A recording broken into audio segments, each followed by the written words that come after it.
salue Marie, comblée de grâce, le Seigneur est avec vous. Vous êtes bénie entre toutes les femmes, et Jésus, votre enfant, est béni. Em nome do Pai, do Filho e do Espírito Santo. Amém. Vinde, Espírito Santo, enchei os corações dos vossos fiéis e acendei neles o fogo do vosso amor. Enviai, Senhor, o vosso Espírito e tudo será criado, e renovareis a face da terra. Oremos. Ó Deus, que instruíste os corações dos vossos fiéis, com a luz do mesmo Espírito, fazei que apreciemos retamente todas as coisas, segundo o mesmo Espírito, e gozemos sempre de sua consolação. Por Cristo, Senhor nosso. Amém. Nossa Senhora, sede da sabedoria, rogai por nós. Em nome do Pai, e do Filho, e do Espírito Santo. Amém. Bem, meus irmãos, mais uma vez, estamos aqui para falarmos um pouco, meditarmos um pouco acerca da igreja nos seus primórdios, seus primeiros tempos, a igreja nascente, podemos assim observar. Hoje vamos falar um pouquinho justamente a realidade dos sacramentos, Como é que essa igreja ela desenvolveu, vamos dizer assim, essa realidade dos sacramentos. E é importante percebermos um detalhe muito interessante, Muito importante, por sinal, de que os sacramentos eles não surgiram depois que ocorreram os fenômenos da paixão, morte e ressurreição de Cristo. Os sacramentos eles surgem justamente por ocasião deste mistério da paixão, morte e ressurreição de Jesus. Isso é importante entendermos isto. Quando os sacramentos eles vão sendo ministrados para os fiéis, tem em vista justamente o sacrifício de Cristo na cruz. Foi o próprio Senhor Jesus quem instituiu os sacramentos. Se nós formos ao catecismo da Igreja Católica, ou mesmo catecismo de Trento, no século XVI, do Concílio de Trento, vai se definir sacramentos como? Sacramento é um sinal visível de uma graça invisível. Ou seja, quando o sacramento é ministrado, é mostrado ali um sinal visível de uma graça que você recebe de forma invisível, se assim observarmos nesse contexto. Foi assim com todos os sacramentos, se assim bem pudermos notar e evidenciar, A começar pelo primeiro, que é o sacramento do batismo. Se nós assim observarmos desde os primeiros séculos do cristianismo, desde o primeiro século inclusive, nós vimos que existia uma realidade de admissão dos neófitos, podemos assim dizer, os cristãos recém-batizados, até eles se batizarem, era um processo que iriam evidenciar. E não era um processo tão fácil, e não era um processo tão rápido. Inicialmente, eles eram chamados até de catecúmenos, e eles passavam por um processo de formação, um processo em que eles iriam se formados com relação à fé, com relação à doutrina da igreja nascente, inclusive.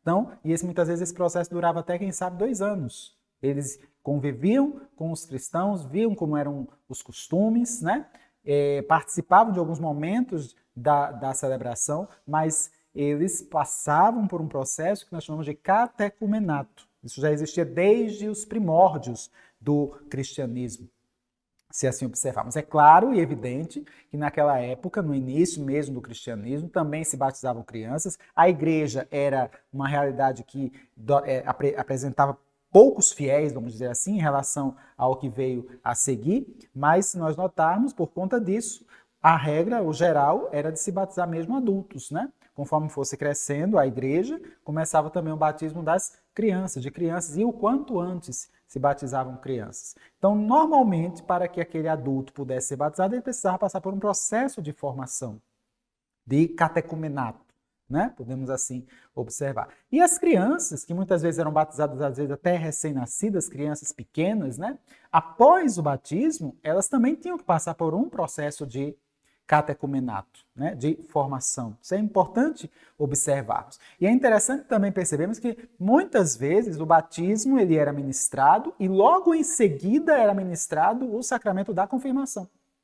Logo em seguida ele era crismado, Porque o crisma, entendendo-se que ele confere este caráter indelével, né, da unção, podemos assim evidenciar, da realidade de ser testemunha de Cristo. Então, o batizado agora, já que ele era batizado, é aplicado nele, é administrado nele o sacramento da crisma, como o sacramento da unção, com o óleo, o santo óleo do crisma, né, o santo crisma, por vezes, às vezes no mesmo dia ou pouco tempo depois, para que ele pudesse não apenas assumir a condição do batismo, mas também vivenciar mesmo esta unção que iria lhe conferir o caráter de soldado de Cristo, podemos assim dizer, né? Se nós evidenciarmos isso nos primeiros séculos do cristianismo. Então, para que aquele catecúmeno pudesse ser batizado, ele passava por um processo, né, vamos dizer assim, de catequese mesmo, para que ele pudesse entender o que se passava, né?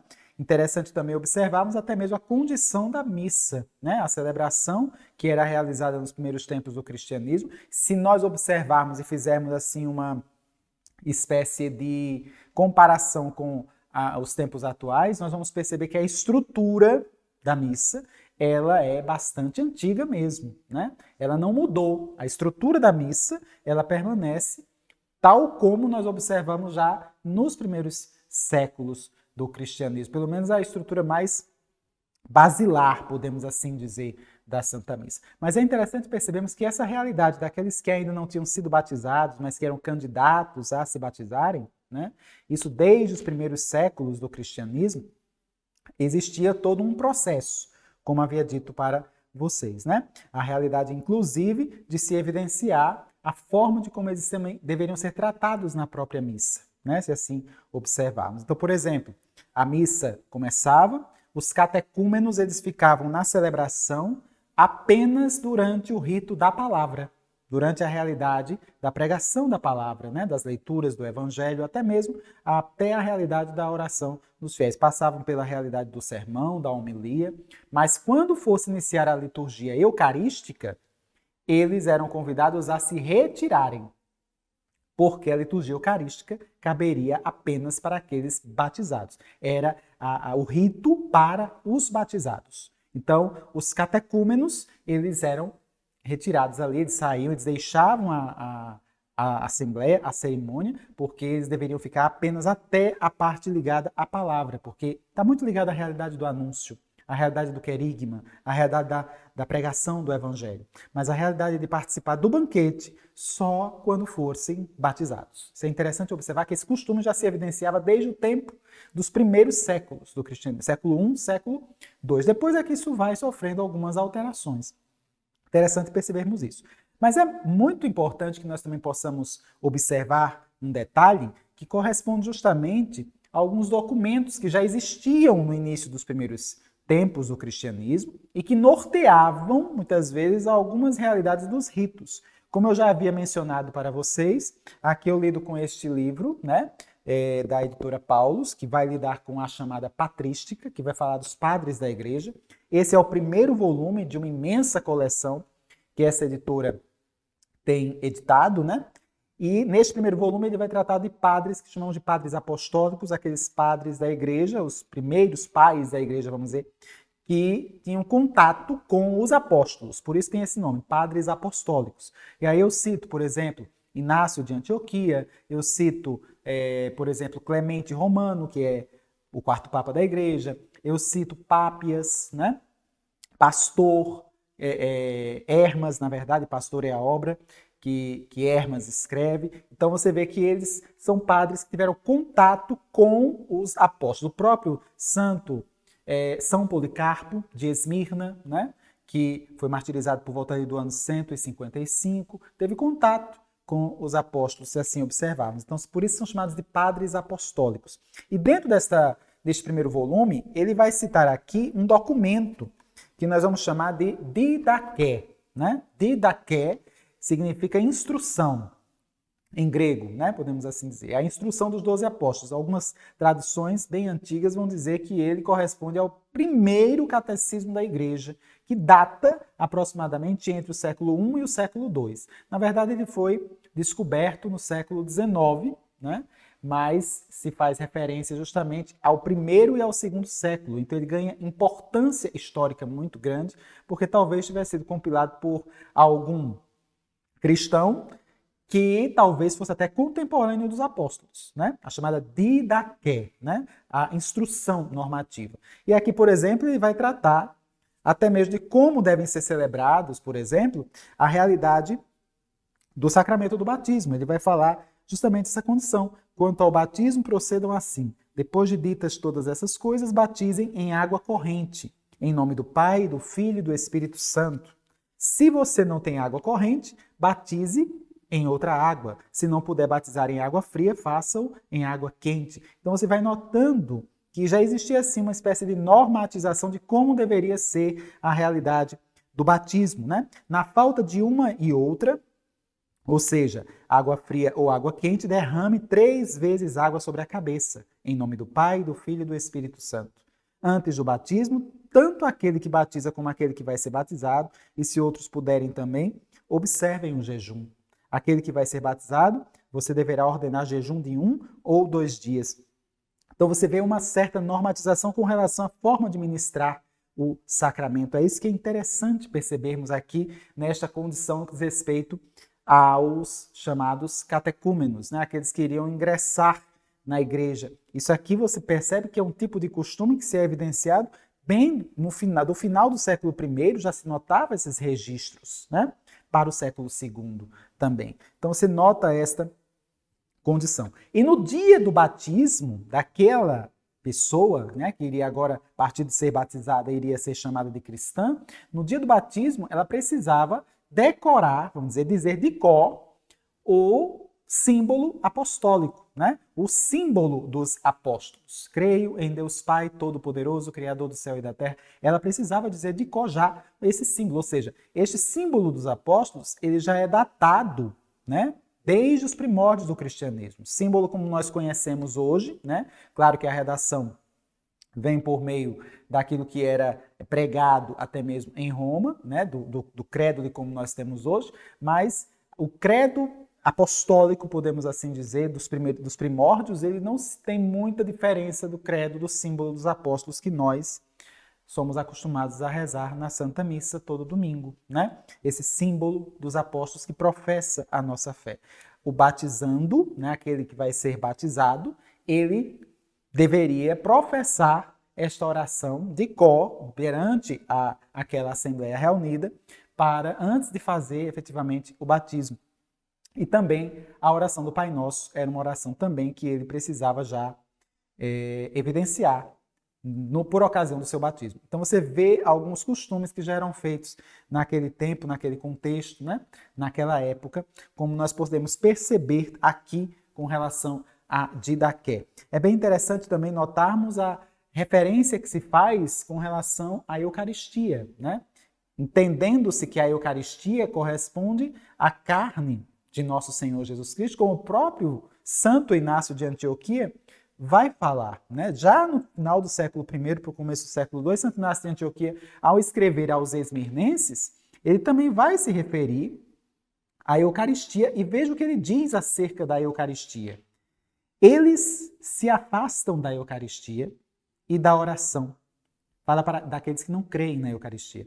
Eles se afastam da Eucaristia e da oração, porque não professam que a Eucaristia é a carne de nosso Salvador Jesus Cristo, que sofreu por nossos pecados e que na sua bondade o Pai ressuscitou. Desse modo, aqueles que recusam o dom de Deus morrem nas suas disputas. Você vai observar que já no começo do século II, praticamente, Santo Inácio de Antioquia, ele vai estar se referindo à Eucaristia como a própria carne de nosso Senhor Jesus Cristo. É interessante percebermos estas alusões e evidenciar todo esse aparato, como nós falamos aqui, do desenvolvimento mesmo, né? Desse processo do entendimento do que vem a ser a Eucaristia, que os cristãos, eles eram muito ciosos, os primeiros cristãos, eram muito ciosos de que realmente ali estava substancialmente o corpo, a carne de nosso Senhor Jesus Cristo. O corpo, sangue, alma e divindade. Presença substancial, se assim bem pudermos perceber. Eles eram bastante ciosos desta realidade. Como também, se nós assim observarmos a realidade, por exemplo, do sacramento da confirmação, que nós podemos notar de forma muito veemente até no próprio livro dos Atos dos Apóstolos. Se você for lá no capítulo 8, a partir do versículo 14, você vê que os apóstolos foram chamados para impor as mãos sobre alguém que havia sido batizado. Né? Ou seja, a igreja desde os primeiros séculos, os primeiros tempos mesmo da sua história, ela já entende que esta realidade, esta passagem dos Atos dos Apóstolos está muito evidenciada mediante o sacramento da confirmação. Você pode bem observar aqui, eu tenho aqui o livro dos Atos dos Apóstolos no capítulo 8, versículo 14, e ele vai dizer: os apóstolos que se achavam em Jerusalém, tendo ouvido que a Samaria recebera a palavra de Deus, enviaram-lhe Pedro e João, ou seja, os apóstolos, aqueles que de fato teriam a condição de impor as mãos, né? E ele vai dizer mais adiante: estes, assim que chegaram, fizeram oração pelos novos fiéis, a fim de receberem o Espírito Santo, visto que não havia descido ainda sobre nenhum deles, mas tinham sido somente batizados em nome do Senhor Jesus, ou seja, da forma como Jesus mandou.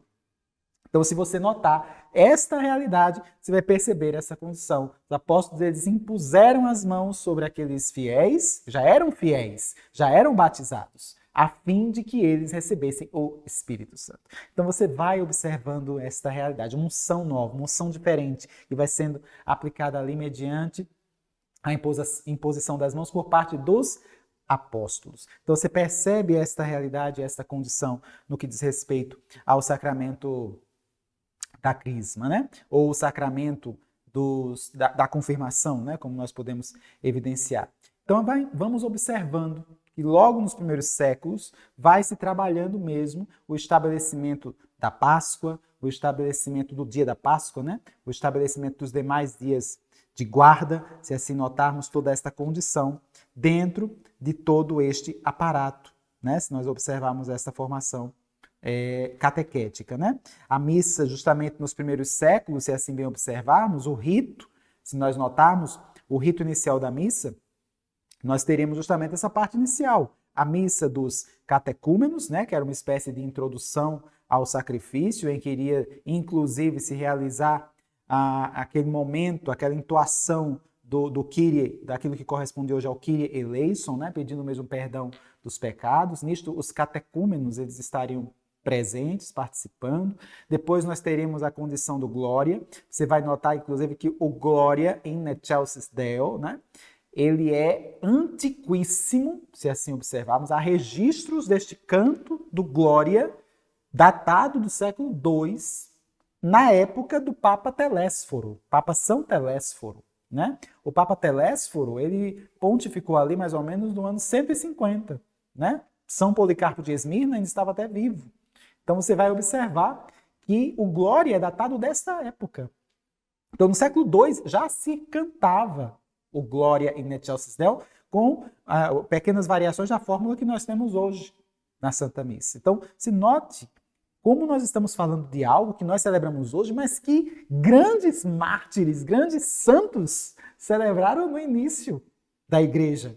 Né? Nós podemos notar esta condição. Nós podemos perceber que após o Glória ainda teríamos a oração coleta, né? Logo em seguida teríamos as leituras, depois o Evangelho, né? Antes do Evangelho o próprio Aleluia, que foi acrescentado depois, né? O canto do Aleluia, a aclamação, e depois a homilia, que mais tarde veio a ser também chamada de sermão, né?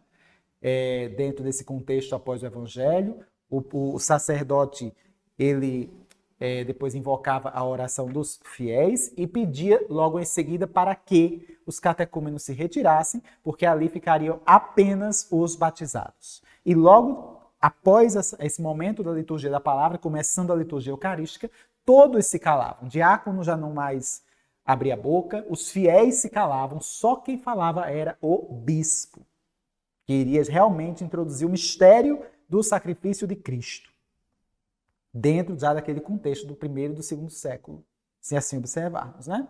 E ali você via todo o processo, né, de constituição de prefácio, a formação do próprio cânon, né? O cânon que nós evidenciamos o chamado cânon romano, né?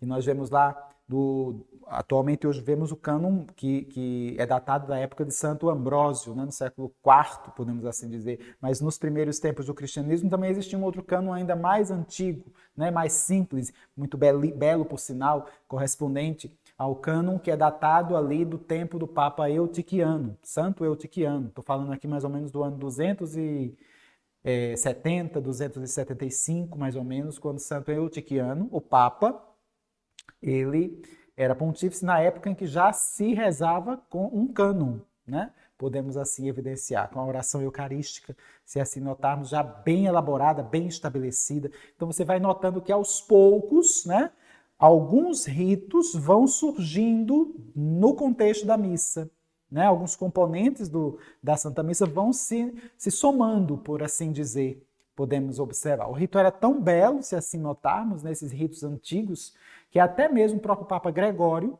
no século VII, São Gregório Magno, no século VII, ele tentou mudar uma frase do rito, e isso criou uma certa desavença, uma certa contenda ali com os fiéis de Roma, justamente porque o rito era belíssimo e não era para ser mudado, né? Mas Gregório, assim mesmo como o Papa, mudou, mas isso criou um certo descontentamento por parte dos fiéis. Só uma curiosidade para você observar assim quanto eles valorizavam a tradição, quanto eles valorizaram aquilo que os primeiros fiéis haviam elaborado, se assim observarmos, né?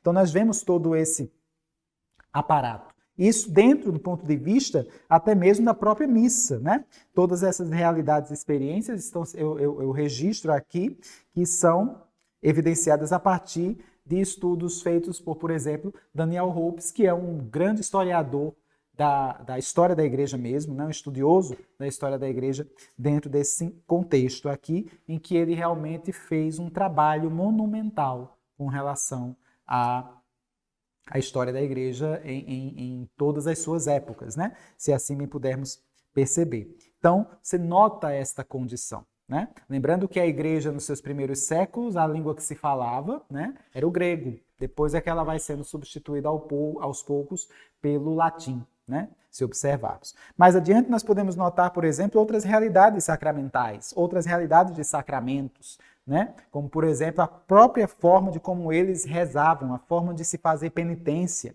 se assim observássemos, né? A condição em que eles deveriam buscar o sacramento relacionado à confissão dos pecados, que era de forma assim, muito mais severa a penitência aplicada para o pecador, né? Normalmente não se confessavam pecados veniais, esses pecados eles eram todos perdoados na própria missa mesmo, mas se nós notarmos, nós iríamos perceber que os pecados mortais também não era algo tão comum, né? Nos primeiros tempos do cristianismo, era de se esperar que não fosse comum a realização de pecados mortais, cometer pecados mortais. E quando acontecia, existiam pelo menos 3 formas de confissão.